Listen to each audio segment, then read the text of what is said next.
Bernie Sanders is moving ahead with his presidential campaign. He said today he's not quitting, despite key primary losses to Joe Biden the night before.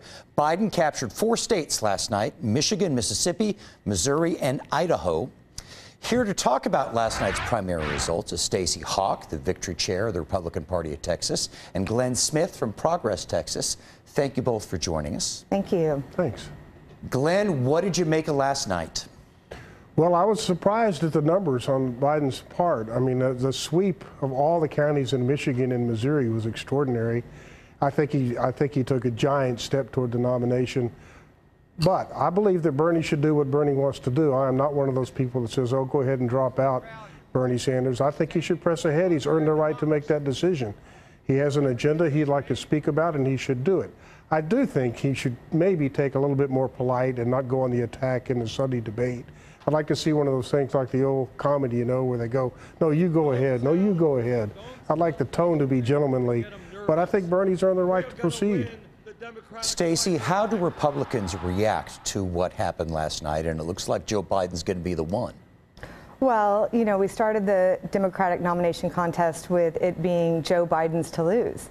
And here we are towards the end, and that's still the case. So I think, you know, I agree with everything Glenn said. Biden's in a wonderful position, and it looks like he's gaining momentum, and he's very much likely the nominee. Glenn, when should Bernie, if that's the way it's going, how does he make it so all of the Bernie supporters vote for Joe? Well, I think most of them are going to do that anyway because their real purpose is to beat Donald Trump. I don't think there'll be any fall off, but I think what Sanders should do is press his agenda in the Sunday debate and going forward, see what happens in the next primaries coming up next week. I don't expect there to be much change, he's not going to do very well in those states, I don't think, Florida and Georgia, et cetera. But he can keep hanging in there and telling his story and making his case. And at some point, he'll probably, you know, step back, endorse Joe, and everybody will work together towards a 2020 general election victory. Stacey, is Bernie harder to beat or is Joe harder to beat? Well, Bernie supporters are diehard. They're passionate.